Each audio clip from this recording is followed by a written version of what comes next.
Good morning. आप सभी का स्वागत है आपके अपने यूट्यूब चैनल जीएसएस एजुकेशन में। बच्चों, आज हम आपके हिंदी काव्य पुस्तक से जो आपका 13वां पाठ है, प्रभु जी तुम चंदन हम पानी नामक पाठ का व्याख्या लेकर उपस्थित हुए हैं। तो चलिए बिना समय गंवाए शुरू करते हैं। देखते हैं, यहाँ पे संकेत लिखा हुआ है, प्रभु जी तुम चंदन हम पानी। अब इन पंक्तियों के संदर्भ हम यहाँ पे देख पा रहे हैं। यहाँ पे लिखा है, प्रस्तुत पद्यांश हमारी पाठ्य पुस्तक हिंदी काव्य में संत रैदास इनका नाम है, द्वारा रचित प्रभु जी तुम चंदन हम पानी नामक शीर्षक से अवतरित है। यानी ये संदर्भ उक्त पंक्तियों का है। संदर्भ आप लिख लेंगे, बाकी जो चीज़ें मैंने ब्लैक मार्कर से लिखा उसे आप उसी तरह से लिखेंगे।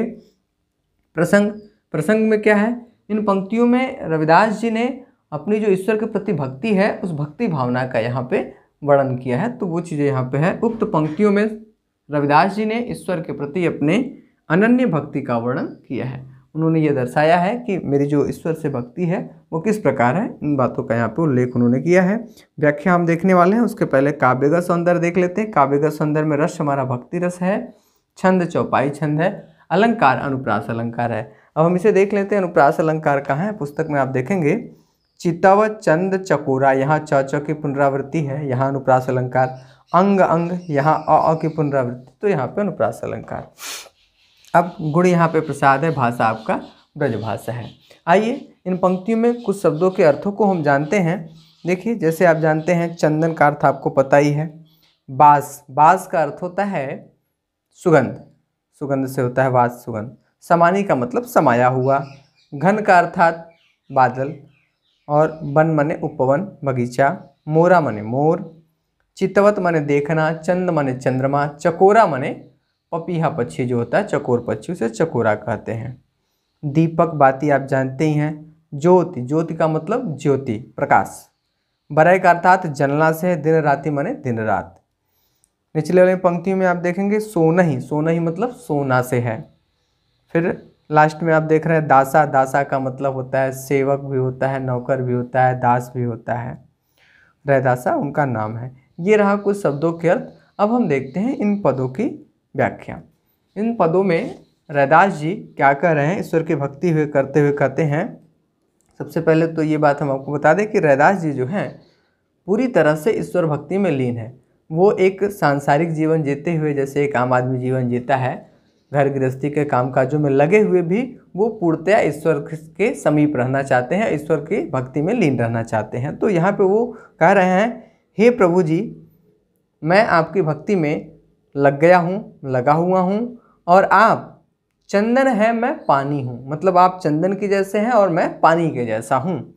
जाकी अंग अंग बास समानी, जाकी मतलब जिसकी। अब जिसकी का अर्थात यहाँ पे चंदन से है, मतलब ईश्वर से है।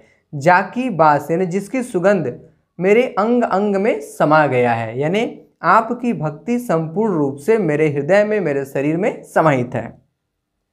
नीचे वाली पंक्तियों में कह रहे हैं, प्रभु जी तुम घन बन हम मोरा, जैसे चितवत चंद चकोरा। यानी हे प्रभु आप वन के उपवन के सौंदर्य हैं और मैं क्या हूँ, मोर हूँ, और उसकी तरफ देख रहा हूँ। किसकी तरफ? वन की सुंदरता की तरफ। यानी मेरी निगाह हमेशा आपकी तरफ लगी हुई है। किस प्रकार? जिस प्रकार की चकोर पक्षी लगातार चंद्रमा को देखता रहता है, ठीक उसी प्रकार मैं आपको मोर के रूप में और आप जो है वन के रूप में है, मैं आपको लगातार देख रहा हूँ। मतलब मेरी निगाह आप पे लगी हुई है, मैं आपकी भक्ति में लगे रहना चाहता हूँ। नीचे वाली पंक्तियों में क्या कह रहे हैं, प्रभु जी तुम दीपक हम बाती, यानी हे प्रभु आप दीपक है और मैं उसकी बत्ती हूँ। दीपक की बत्ती में आप देखे होंगे कि दीपक में बत्ती हमेशा लगा रहता है लगातार। तो हे प्रभु जी आप दीपक है और मैं बाती हूँ। जाकी ज्योत भरे दिन रात, यानी जिसकी प्रकाश दिन रात निरंतर जलती रहती है। तो इस तरह से रैदास जी जो है प्रभु के सेवा में लगे रहना चाहते हैं, भक्ति में लगे रहना चाहते हैं, वो बात यहाँ कर रहे हैं। अब उसके नीचे वाली पंक्तियों में कह रहे हैं, प्रभु जी तुम मोती हम धागा, यानी हे प्रभु आप मोती हैं मैं धागा हूँ। आपने देखा है कि मोती जो है धागों से ही बनता है, यानी मोती के अंदर धागा पिरोया होता है। तो हे प्रभु जी आप मोती हैं और मैं धागा हूँ, मैं आप में पिरोया हूँ। किस प्रकार? जैसे सोना ही मिला ही सुहागा, जिस प्रकार की सोने से सुहागा मिला रहता है। यानी आप मोती हैं और मैं धागा हूँ, और ये स्थिति उसी प्रकार है जैसे सोने में सुहागा हो। अब नीचे वाले पंक्ति में कह रहे हैं, प्रभु जी तुम स्वामी हम दासा, ऐसी भक्ति करे रविदासा। यानी ईश्वर को यहाँ पे स्वामी मान रहे हैं और स्वयं को अपने आप को दास या सेवक मान रहे हैं। रविदास जी कह रहे हैं कि हे प्रभु, आप मेरे स्वामी हैं और मैं आपका दास हूँ, मैं आपका सेवक हूँ। ऐसी भक्ति मैं आपकी करना चाहता हूँ, इसी भक्ति में मैं लीन रहना चाहता हूँ, क्योंकि ऐसी भक्ति करने से मनुष्य जो है संसार के माया मोह से परे हो जाता है, अलग हो जाता है, वो मोक्ष को प्राप्त होता है। तो ऐसे ही भक्ति रविदास जी ईश्वर की करना चाहते हैं। इन पदों में रविदास जी ने इस तरह से अपने भक्ति का यहाँ पे वर्णन किया है। अब आप इन्हें सुनकर समझकर अपने सरल भाषा में लिखने का प्रयास करेंगे। और आज के वीडियो में ही इतना ही। अगले वीडियो में मिलते हैं किसी और अध्याय को लेकर के लिए। तब तक बाय बाय।